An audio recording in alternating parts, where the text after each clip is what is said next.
Did God make a mistake? It's a question that has echoed through millennia. Why would an all-knowing, all-powerful being create the most magnificent angel, Lucifer, only for him to lead a catastrophic rebellion against heaven? Was it a divine oversight, a celestial gamble, or part of a plan so grand we can barely comprehend it? Today, we're diving deep into ancient texts, from the familiar pages of the Bible to the mysterious Book of Enoch, to unravel one of theology's greatest paradoxes.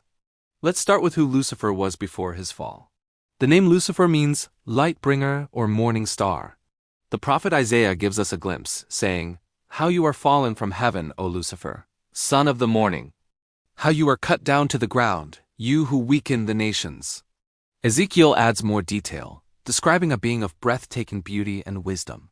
He was adorned with every precious stone, a guardian cherub on God's holy mountain, walking amidst fiery stones.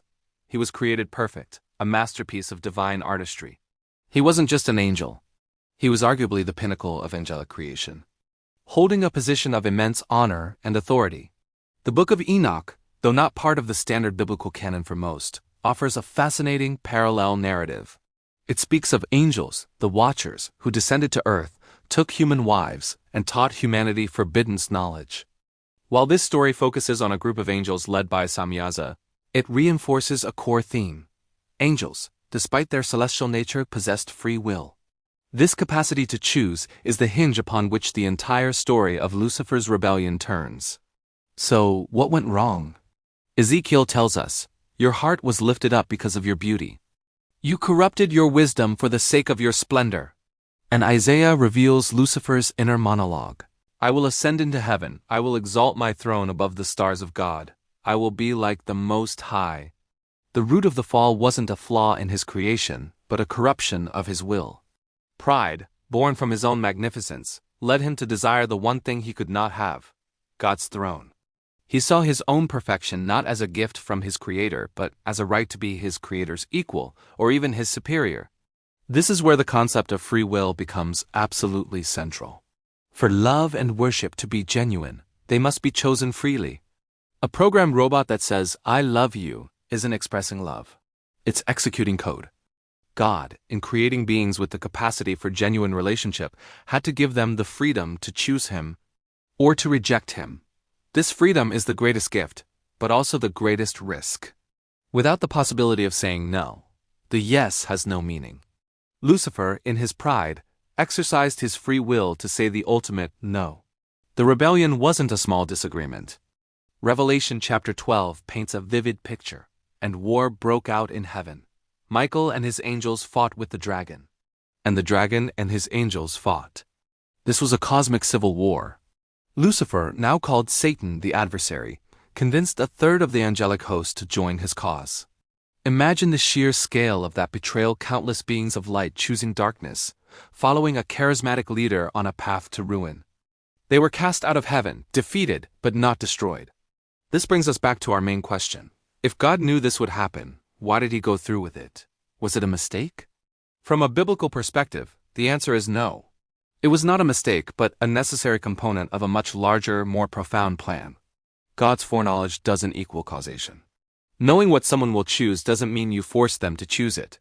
You might know your friend will pick chocolate ice cream because you know them well, but you didn't force their hand. God, in his infinite knowledge, saw the path Lucifer would choose, but he did not compel him to walk it. So, what was the point of it all? Why allow such pain and chaos? This is where the story of humanity enters the stage. The fall of Satan sets the context for the story of Eden, the temptation of Adam and Eve, and the entry of sin and suffering into the world. It establishes the great cosmic conflict between good and evil, a struggle in which humanity plays a key role.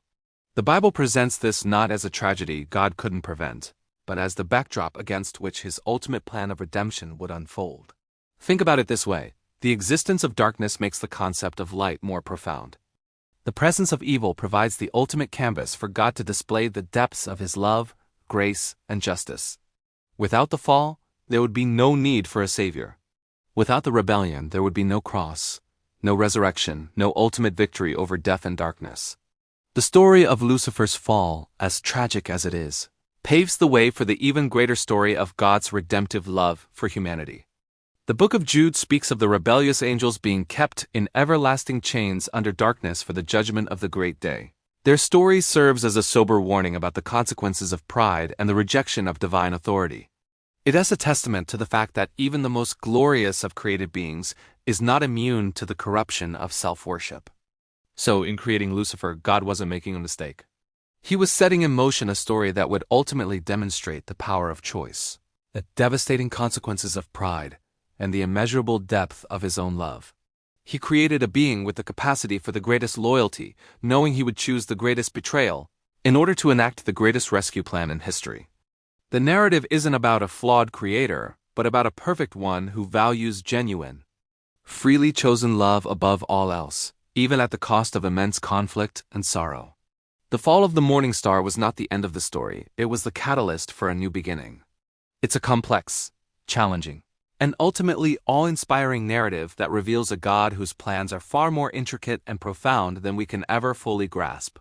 The Lightbringer chose darkness, but in doing so, he unwittingly set the stage for the true light of the world to shine even brighter. Thanks for joining me on this deep dive today. If you found this exploration thought-provoking, be sure to hit that like button and subscribe for more content that tackles the big questions. Let me know your thoughts in the comments below. See you in the next video.